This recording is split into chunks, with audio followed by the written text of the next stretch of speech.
Hello everyone, welcome back to our channel Riddhi official zone. This is Riddhi और आज के इस वीडियो में आप लोगों का यूनिट 2 का मोस्ट इम्पॉर्टेंट टॉपिक चल रहे थे।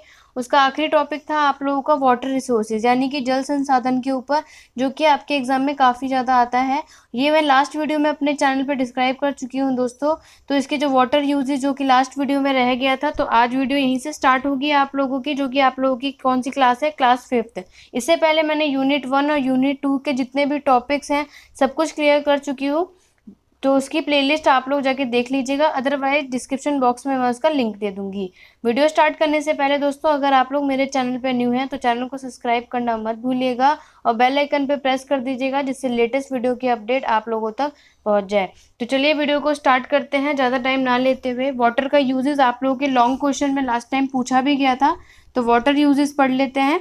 Water is most important for the life of living organism such as plant, animal and man. जैसे कि आप लोगों को पता है दोस्तों, जितने भी लिविंग ऑर्गेनिज्म होते हैं यानी जितने भी जीवित जीव होते हैं, जिनमें से आपके आ जाते हैं प्लांट्स, एनिमल्स और मैन, ये सारे के सारे, इन सब के लिए क्या होता है, पानी बहुत ज़्यादा इंपॉर्टेंट होता है, महत्वपूर्ण होता है।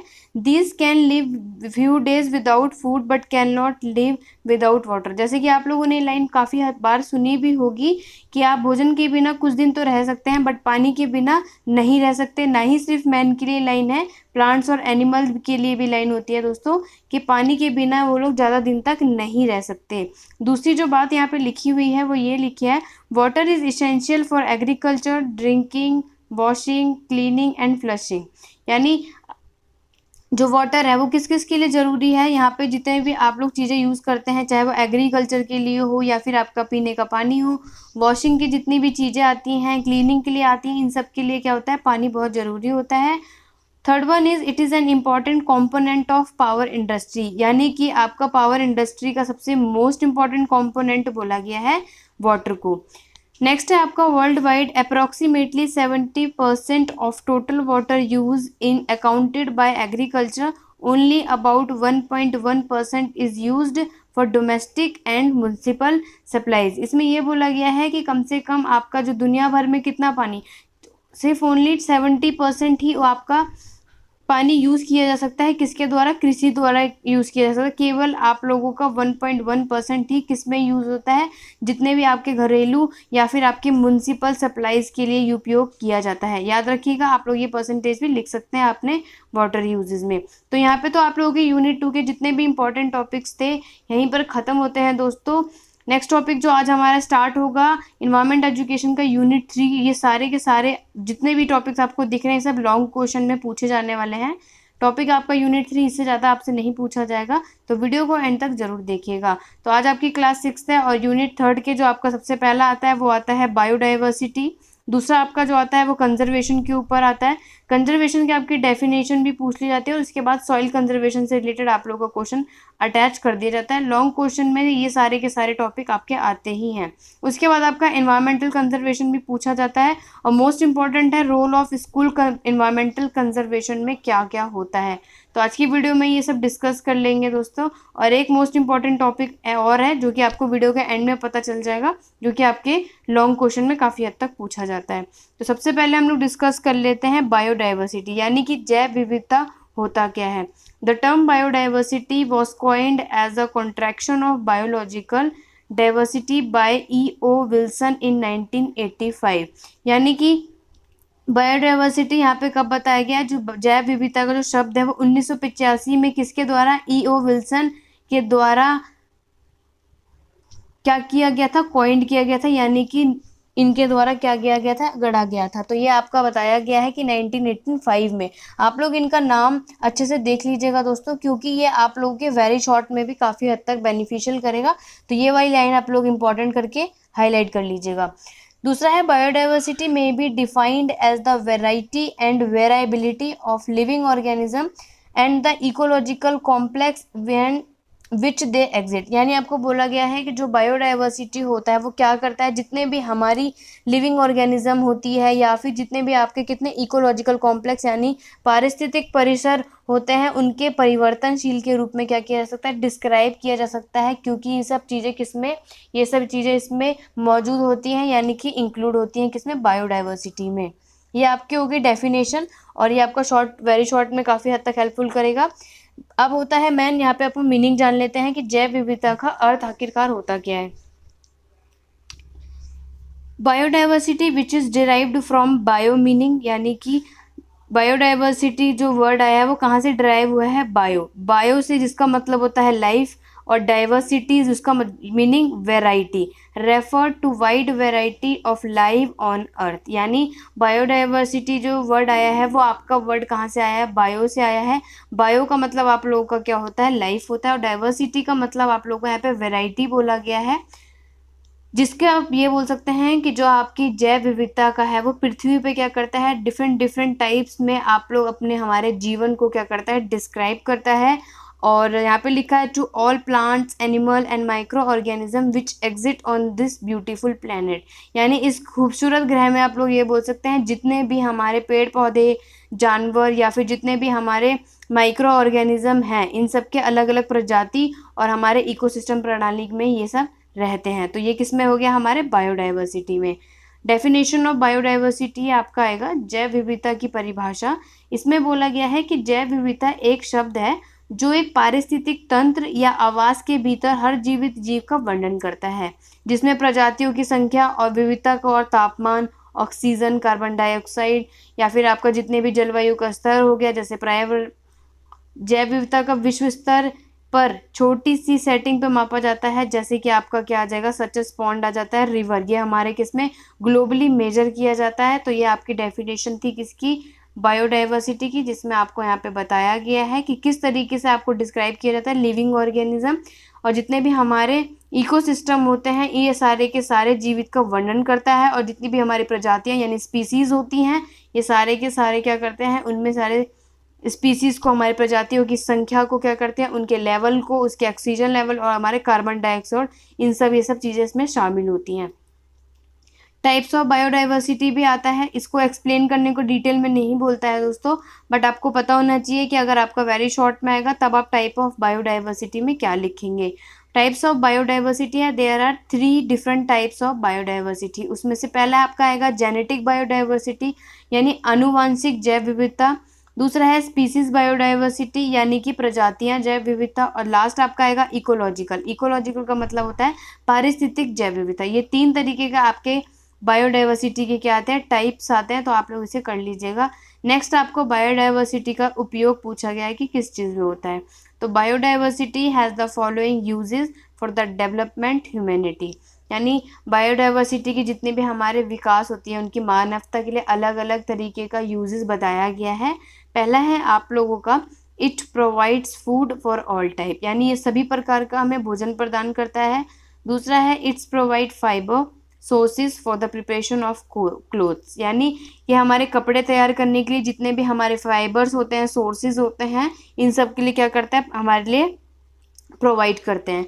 नेक्स्ट आपका है it provide different types of oil seeds for the preparation of oils, ये तेल तैयार करने के लिए हमें अलग अलग टाइप्स के क्या करते हैं, तेल के बीज को प्रदान करता है। ये हमारे बायोडाइवर्सिटी के यूज़ हैं कि क्या क्या चीज़ें वो हमें प्रोवाइड करता है। नेक्स्ट आता है आप लोगों का इंपॉर्टेंस ऑफ बायोडाइवर्सिटी। ये सारे ही लॉन्ग क्वेश्चन के लिए आपके लिए बहुत बेनिफिशियल है दोस्तों, अच्छे से आप लोग इसका नोट्स रेडी कर सकते हैं। अदरवाइज इसकी पीडीएफ मैं अपने टेलीग्राम चैनल पर डाल दूंगी, तो टेलीग्राम चैनल के लिए आप लोग मुझे रिद्धि ऑफिशियल जोन पे सर्च करेंगे तो वहाँ पे आ जाएगा। अदरवाइज डिस्क्रिप्शन बॉक्स में मैं लिंक दे दूंगी, आप लोग वहाँ जाके पीडीएफ ले सकते हैं। Importance of biodiversity, the living organism on earth are of great diversity। यहाँ पे क्या बोला गया कि जितने भी हमारे पृथ्वी पर लिविंग ऑर्गेनिज्म है वो सबके सब क्या है, एक ग्रेट डाइवर्सिटी है, मतलब महान आप लोग बोल सकते हैं, डाइवर्सिटी यानी विविधता के हैं। Living in diverse habitat and possessing diverse qualities are vital to human existence, providing food, shelter, clothing, medicine etcetera, यानी जितने भी हमारे बायोडाइवर्सिटी के जितने भी हमारे उसमें भोजन आ जाते हैं, उसमें हमारा रहने की जगह, आपके कपड़े हो गए, जितनी भी दवाइयाँ, ये सब प्रदान करने के लिए क्या होता है, हमारी क्या होता है, मोस्ट इम्पॉर्टेंट क्वालिटी होती है बायोडाइवर्सिटी की। बायोडाइवर्सिटी की कुछ अलग से आप लोगों के यहाँ पे कुछ महत्वपूर्ण बता रखा है कि निम्नलिखित इम्पॉर्टेंस भी है।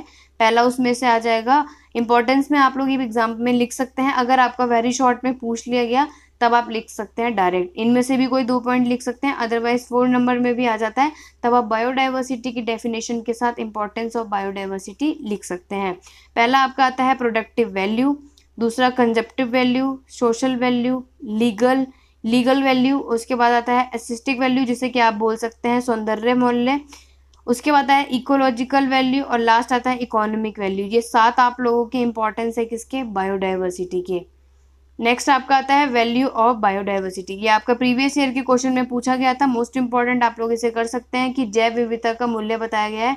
तो उसमें से पहला आप लोग यहाँ पे शॉर्ट के लिए भी मैंने यहाँ पे रेडी किया हुआ है, जैसे कि आप लोग डायग्राम देख सकते हैं कि वैल्यू ऑफ डाइवर्सिटी में आपके 2 तरीके के होते हैं। पहला आपका होता है डायरेक्ट वैल्यू और इसके में भी डायरेक्ट वैल्यू। डायरेक्ट वैल्यू में भी अलग अलग पॉइंट में है। डायरेक्ट वैल्यू के पहला पॉइंट जो आता है वो आता है कंजप्टिव यूज वैल्यू और दूसरा आता है प्रोडक्टिव यूज वैल्यू। पेपर में जितना हो सके दोस्तों आप लोग डायग्राम अच्छे से शो किया करिए और अपने आंसर को हाईलाइट करना जरूर सीखिए कि जो आपको इंपॉर्टेंट पॉइंट लग रहा है, जो आपको हाईलाइट करके आपको एग्जाम में दिखाना है, आप लोग उसे हाईलाइट जरूर कीजिएगा।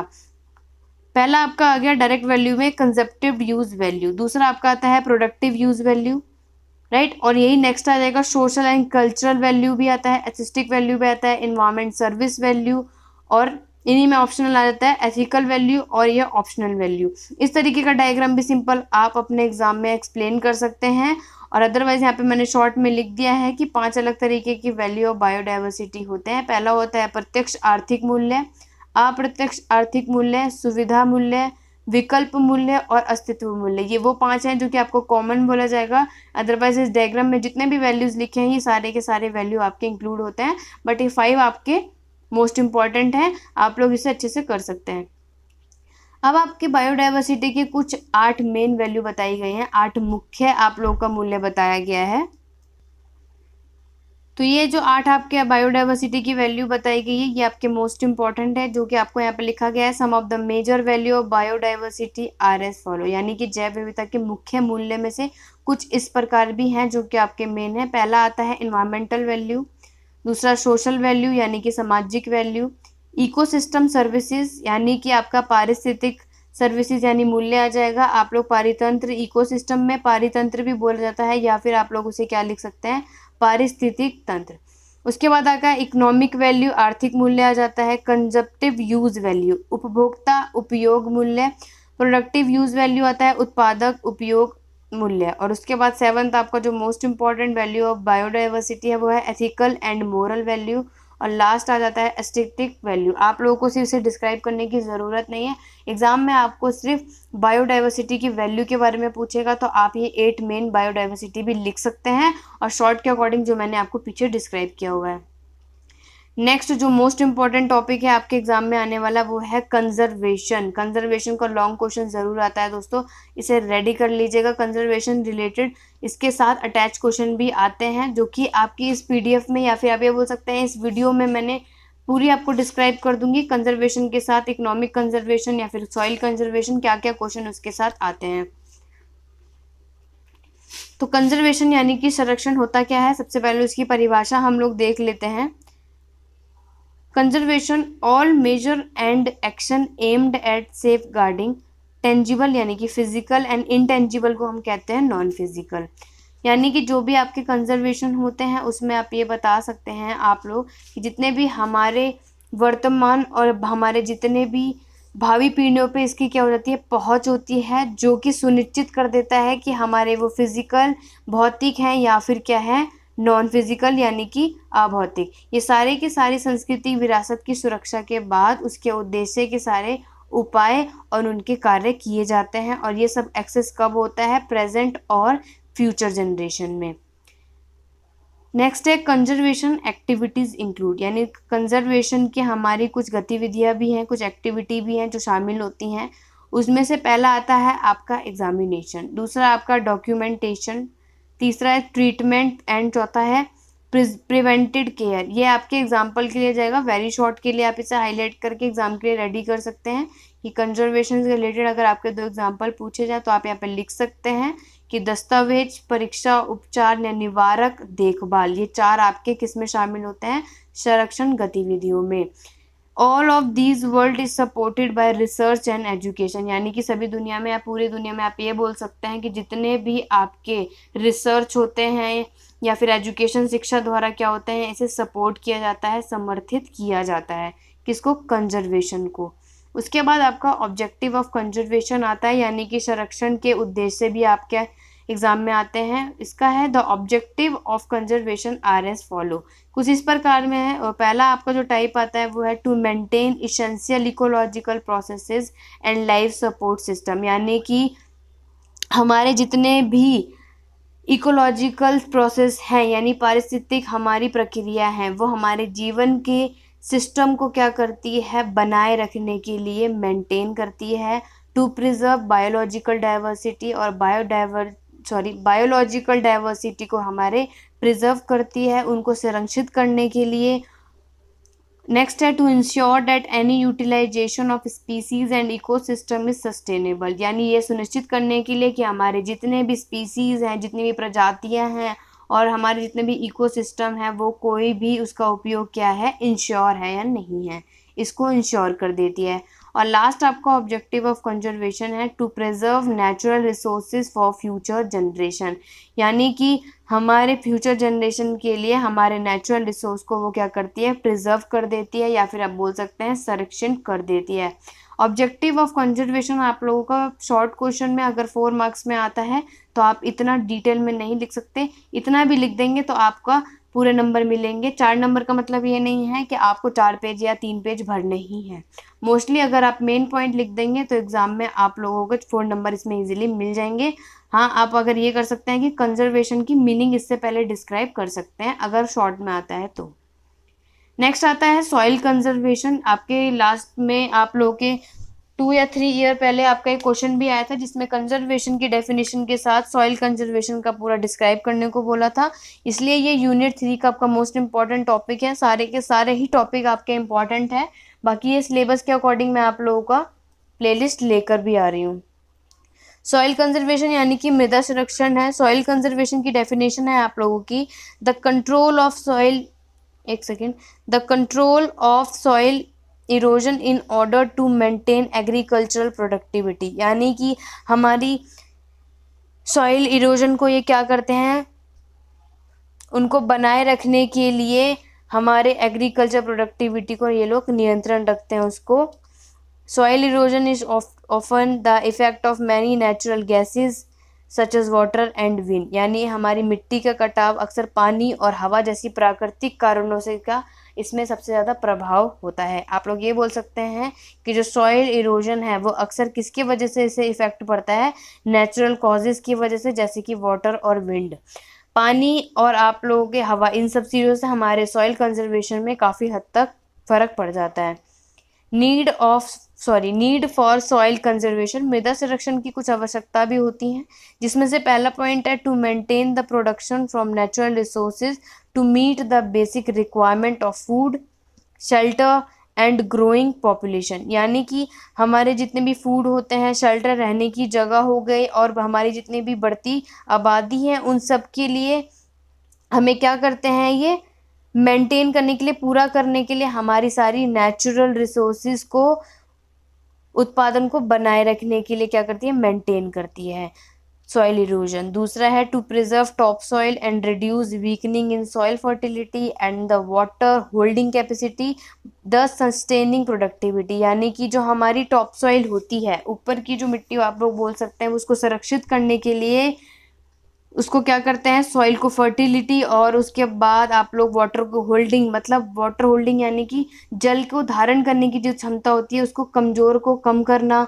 इस प्रकार के क्या करती है? उत्पादक को, यानी कि उसको बनाए रखती है। To increase the ground water recharge by sustaining the soil moisture retention capacity of the soil, यानी ताकि उससे क्या होगा कि अगर उसके ऊपर के उस प्रकार के उससे मिट्टी से या फिर आप लोगों के जल के धारण को कमजोर होने के लिए कम करती है, तो उसको क्या होगा? जिससे कि मिट्टी में नमी बने रहेगी, और मिट्टी की नमी बनने के कारण वो उसकी क्षमता को क्या करेगा? बनाए रखने में, और उसके रिटेंशन कैपेसिटी को क्या बढ़ेगा? रिचार्ज को इंक्रीज करता जाएगा। To maintain the land productivity and prevent shrinkage of arable area, यानी कि ये हमारे लैंड की प्रोडक्टिविटी को बनाए रखने के लिए और हमारे क्या करेगी और कृषि योग्य क्षेत्र को सिकुड़ने, जो भी हमारे कृषि क्षेत्र का यानी एग्रीकल्चर फील्ड को हमारे उसको क्या करने से श्रिंक होने को रोकने में हेल्प करती है। उसके बाद है to protect water bodies from non point source pollution, ताकि जितने भी हमारे वाटर बॉडीज हैं और नॉन पॉइंटेड जो सोर्स हैं, जो हमारे स्रोत हैं, वो हमारे उनको क्या कर सके, उन सॉइल प्रिजर्वेशन को प्रदूषण से बचा सके। To minimise the flooding risk that effect that sustainability and livelihoods of human animals and plants, यानी जितने भी आप लोगों के यहाँ पे फ्लड्स आ जाएंगे वो एक तरीके से आप जोखिम कह सकते हैं, जो कि आपके सॉइल इरोजन पे पड़ सकता है। उसकी स्थिरता के लिए आपके ह्यूमन, आपके एनिमल्स, प्लांट्स, ये सबको क्या करता है, इफेक्ट करता है और इनको कम करने के लिए भी मदद कर देता है। ये था आपके needed off soil erosion. Method of soil erosion भी सॉइल कंजर्वेशन आता है। मृदा संरक्षण की विधि, वो भी 3 तरीके के जो कि आपके मोस्ट इंपॉर्टेंट होते हैं। उनमें से पहला आता है आपका बायोलॉजिकल मेथड यानी जैविक विधियाँ, दूसरा मैकेनिकल मेथड जिसमें आएगा यांत्रिक तरीके, और लास्ट आता है अदर मेथड जो कि बाकी के मेथड होते हैं। उसमें आपका गली कंट्रोल यानी गली नियंत्रण, धारा बैंक संरक्षण और वर्णीकरण इंक्लूड होता है।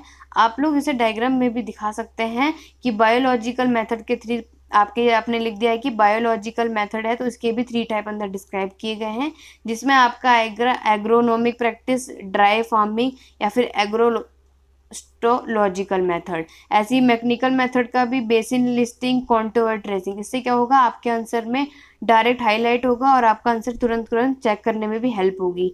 नेक्स्ट आपका टॉपिक है कंजर्वेशन ऑफ जेनेटिक डाइवर्सिटी। ये भी आपके एग्जाम में आया हुआ है, मोस्ट इंपॉर्टेंट टॉपिक है कि कंजर्वेशन ऑफ बायोडाइवर्सिटी होता क्या है, यानी आनुवांशिक विविधता का संरक्षण आपसे पूछा जाता है। तो सबसे पहले हम लोग उसकी डेफिनेशन देख लेते हैं। Genetic diversity is defined as genetic variability present within species, यानी आनुवांशिक विविधता प्रजातियों के भीतर यानी उसके अंदर मौजूद जितनी भी आप लोगों की जेनेटिक वेरिएबिलिटी होती है, परिवर्तनशील के रूप में उसे क्या किया जाता है, परिभाषित किया गया है कि हमारे जेनेटिक वेरिएबिलिटी के अंदर जितने भी स्पीसीज प्रेजेंट हैं वो क्या कहलाती हैं, जेनेटिक डाइवर्सिटी। यहाँ पे कंजर्वेशन ऑफ डेफिनेशन हो गई, आप लोग उसके आगे भी लिख सकते हैं उसकी मीनिंग के लिए कि biodiversity is the variety of plant and animals inhabiting in an ecosystem.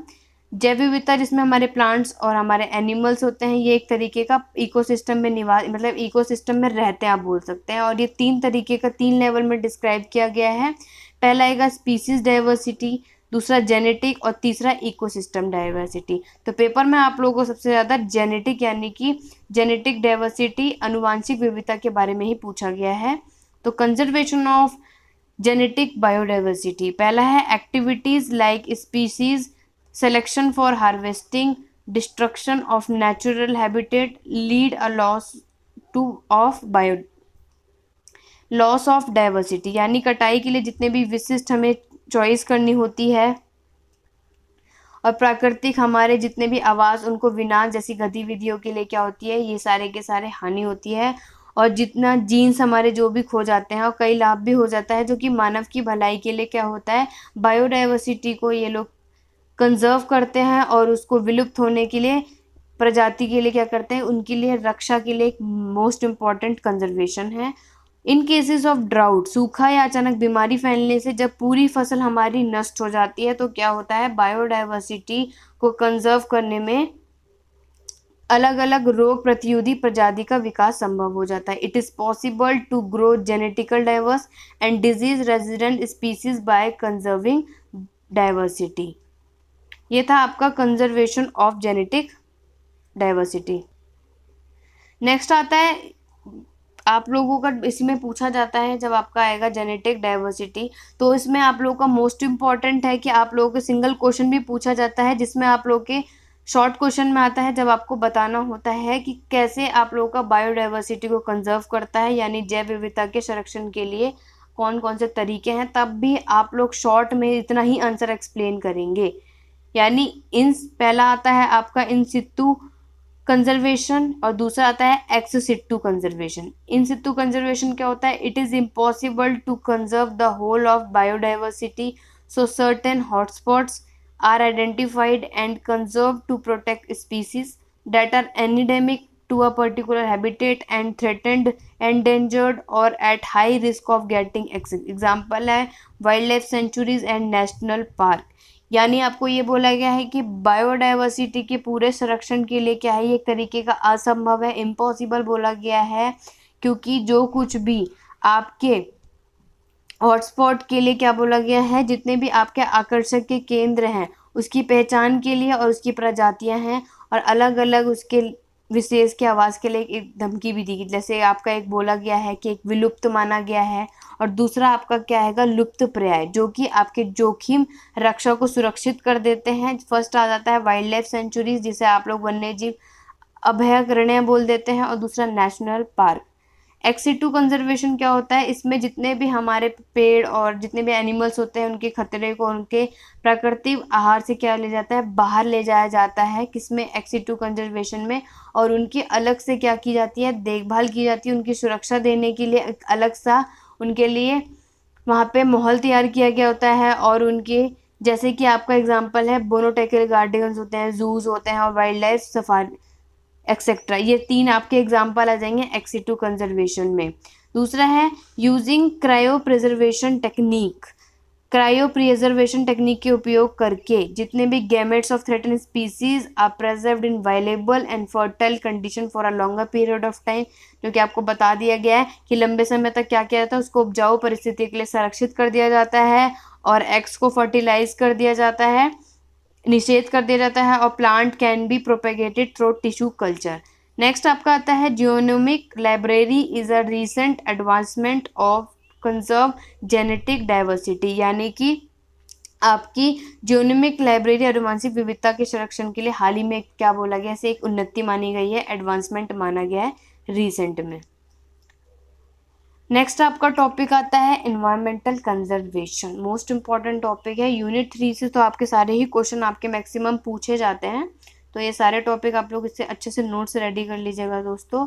और बाकी के इंपॉर्टेंट टॉपिक और कुछ इंपॉर्टेंट अगर आपको लगता है कोई वीडियो चैनल पे नहीं है तो आप लोग मुझे कमेंट बॉक्स पे कमेंट कर सकते हैं।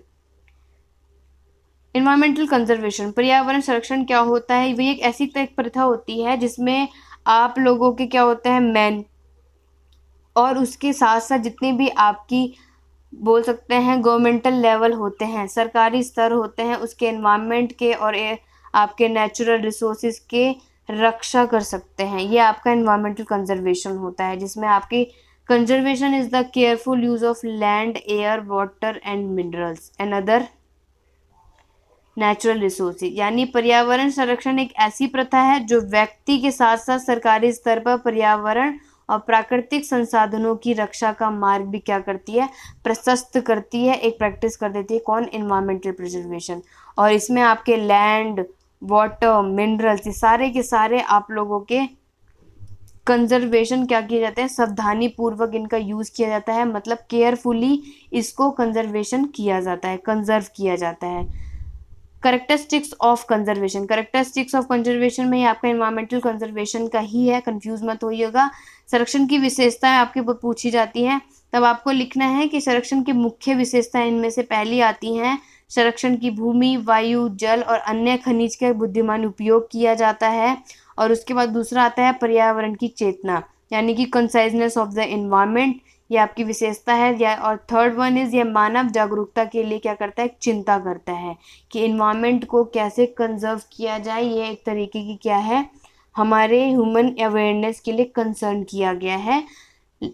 नेक्स्ट है conservation is the careful use of natural resources, यानी कि जो आपके संरक्षण है वो नेचुरल रिसोर्सेज के लिए क्या किया गया है, सावधानी पूर्वक यूज किया गया है। Conservation rest on the individual perception level of individuals, यानी कंजर्वेशन हमारे व्यक्तियों के लिए अवधारणात्मक स्तरों पे टिकी हुई है। नेक्स्ट आपका जो नेक्स्ट क्वेश्चन आता है, लॉन्ग क्वेश्चन डायरेक्ट पूछा जाता है कि आपको रोल ऑफ स्कूल बताना है, यानी कि स्कूल की भूमिका बतानी है किसमें, इन्वायरमेंटल कंजर्वेशन में। ये खुद में एक सिंगल टॉपिक है जो कि आपके एग्जाम में आता है। तो सबसे पहले आप लोगों को डेफिनेशन लिखनी है school. School, the term school refer to the place where effort are made for developing a child. यानी जो स्कूल शब्द है वो कहाँ से आपका रेफर हुआ है, जहाँ बच्चे के विकास के लिए प्रयास किया जाता है उसे क्या बोलते हैं हम लोग, स्कूल बोलते हैं। A child have great devotion in his school. बच्चे अपने स्कूल के बड़ी भक्ति होते हैं, क्योंकि every school has 3 type of environment. Her school में 3 तरीके का आपका वातावरण होता है जो बच्चे को प्रभावित करता है, या फिर आप ये बोल सकते हैं इन्फ्लुएंस करता है चाइल्ड को। उसमें से पहला आता है फिजिकल इन्वायरमेंट, यानी भौतिक वातावरण, जिससे कि बच्चे क्या होते हैं, इससे प्रभावित होते हैं। दूसरा है आपका सोशल इन्वायरमेंट, सामाजिक वातावरण से। और लास्ट आता है आपका साइकोलॉजिकल इन्वायरमेंट, यानी मनोवैज्ञानिक वातावरण। करेक्टरिस्टिक्स आपको बताने हैं इसके। फर्स्ट लिखेंगे the school is the name of specific environment. School का जो आपका स्पेसिफिक यानी विशिष्ट वातावरण का एक नाम है। The school activities are organise to develop the children. School की जितनी भी हमारी गतिविधियाँ होती हैं उसका आयोजन किसके, बच्चे के विकास के लिए, बच्चे के डेवलपमेंट के लिए किया जाता है। Third one is the school is the centre of a child development. School क्या होता है, एक बाल विकास का केंद्र, यानी कि सेंटर बोला गया है, चाइल्ड सेंटर डेवलपमेंट। स्कूल को चाइल्ड सेंटर डेवलपमेंट बोला गया है। The school are the creator and creator of society. यानी स्कूल क्या है, एक समाज का प्राणी और रचयिता है। क्रिएटर है और क्रिएटर है समाज का स्कूल। नेक्स्ट आप लोग लिखेंगे इम्पोर्टेंस ऑफ स्कूल, यानी कि स्कूल का महत्व क्या है। DS कोठारी के अनुसार अगर हम लोग देखेंगे तो the destiny of India is being shaped in her classroom. यानी उसकी क्लास में भारत को क्या किया गया है, नींव को आकार दिया गया है, बीइंग शेप्ड किया गया है, ऐसा DS कोठारी ने बोला है। आप लोग इसे हाईलाइट कर सकते हैं, या फिर आप लोग इसे ब्लैक पेन से करने के बाद आप लोग इसे एक बॉक्स में भी हाईलाइट करके एग्जाम में लिख सकते हैं। The following are the main function of school. निम्नलिखित स्कूल के कुछ मुख्य कारण होते हैं जो कि आप लोग यहाँ जानेंगे। पहला कारण ये होता है कि समाज की जितनी भी कॉम्प्लेक्सिटी होती है उसको सुलझाने के लिए स्कूल होता है। और दूसरा है the cultural and social value are developed in the school. हमारे जितने भी कल्चरल और हमारे जितने भी सोशल वैल्यूज़ होती हैं उससे विकास होता है। School is the link between home and society. School क्या होता है, घर और समाज के बीच की एक क्या होती है, लिंक होती है, एक कड़ी होती है। नेक्स्ट है the objective of school are to develop cognitive affective and psychomotor aspect of a child. यानी स्कूल के उद्देश्य के लिए बच्चों को क्या साइकोमोटर और कॉग्निटिव अफेक्टिव पहलुओं का विकास कर रहे होते हैं इसमें। ये आपके कुछ इंपॉर्टेंस ऑफ स्कूल थे, इससे ज़्यादा आप लोगों को लिखने की ज़रूरत नहीं है। लॉन्ग क्वेश्चन में आपका ये क्वेश्चन आता है तो आप लोग ऐसे ही डिस्क्राइब कर दीजिएगा स्कूल, उसके बाद करेक्टरिस्टिक्स और उसके इम्पोर्टेंस। अब हम जानेंगे कि रोल ऑफ कम्युनिटी, यानी कि एग्जैक्टली जो आपके क्वेश्चन में ब्रीफली में अब आपको समझाना है, समुदाय की भूमिका। The group of a person of a place has the same objective which is realised through cooperative life. यानी किसी भी स्थान पे व्यक्ति क्या करते हैं, ग्रुप के कुछ उद्देश्य होते हैं जो कि हमारे जीवन को यानी आपके कोऑपरेटिव जीवन के माध्यम को साकार करते हैं। It is difficult to plan without cooperative life. ये बहुत कठिन हो सकता है एक तरीके से, किस तरीके से कि हम अपने लाइफ को यानी हम अपने कोऑपरेटिव लाइफ को कैसे प्लान करते हैं। It is second place after home for his socialisation. और आपको ये पता ही है कि समाज के बाद ये घर के बाद ये दूसरा स्थान होता है।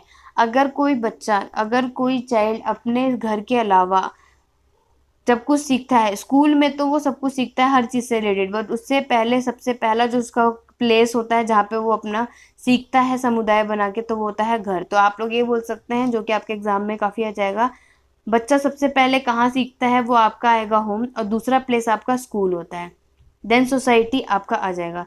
नेक्स्ट है the community refers to a general living group which has the common objective.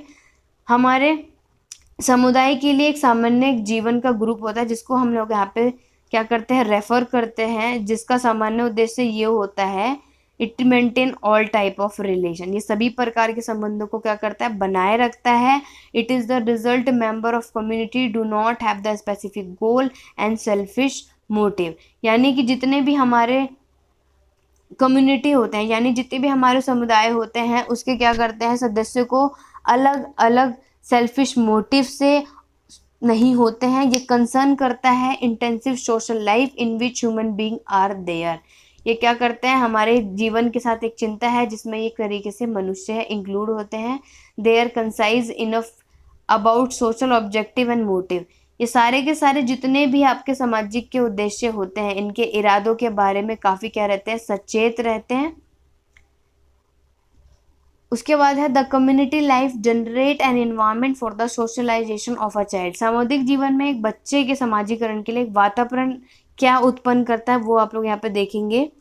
The community life create an appropriate social environment which contributes in social and cultural development. यानी सामुदायिक जीवन जो भी हमारे चाहे सोशल हो या फिर कल्चरल इन्वायरमेंट हो, उसको हमारा विकास करने के लिए योगदान देता है और हमारे उपयुक्त सामाजिक वातावरण को बनाए रखता है। It also develop cultural environment for the value of life. इससे जीवन की जितनी भी वैल्यूज़ होती हैं हमारी कल्चरल इन्वायरमेंट की, वो हमारी भावनाओं को क्या करता है, व्यक्त करने के तरीके से विकसित करता है और इससे जीवन हमारा आचरण और मूल्य को विकास हो जाता है। यानी कि हमारा इट डेवलप्ड, उससे क्या डेवलप हो जाता है, कंडक्ट और वैल्यू ऑफ लाइफ। नेक्स्ट है the educative processes and activities are controlled and organised by the community to meet the local environment. हमारे जितने भी आप लोग बोल सकते हैं, जितनी भी हमारी शिक्षापद प्रक्रिया होती है उसकी गतिविधियों को कंट्रोल किया जाता है और हमारी लोकल रिक्वायरमेंट यानी कि हमारी जो लोकल आवश्यकता होती है उसको पूरा करने के लिए ग्रुप द्वारा आयोजित किया जाता है। नेक्स्ट है the educational of programme and curriculum are designed in view of the future requirement of the community. कार्यक्रमों और पाठ्यक्रम में जितने भी हमारे टीचिंग का ग्रुप होता है यानी फ्यूचर रिक्वायरमेंट के लिए हमारे कम्युनिटी के लिए जो करिकुलम बनाया जाता है उसको ध्यान में रखते हुए सारी चीज़ें तैयार की जाती हैं। The educational process is made more meaningful and purposes. यानी हमारी एजुकेशनल का जो प्रोसेस होता है उसको मीनिंगफुल बनाने के लिए और उसको शुद्ध बनाया जाता है। ये हमारे स्कूल के कुछ आप लोगों के इम्पोर्टेंट पॉइंट्स थे। नेक्स्ट भी हम लोग देखते हैं।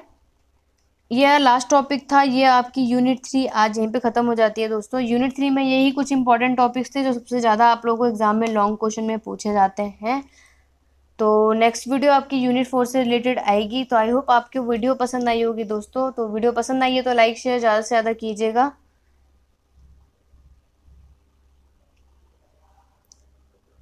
और लाइक शेयर करके बेल आइकन पे प्रेस करना मत भूलिएगा। आज की वीडियो बस इतनी ही दोस्तों, नेक्स्ट वीडियो पे मिलते हैं।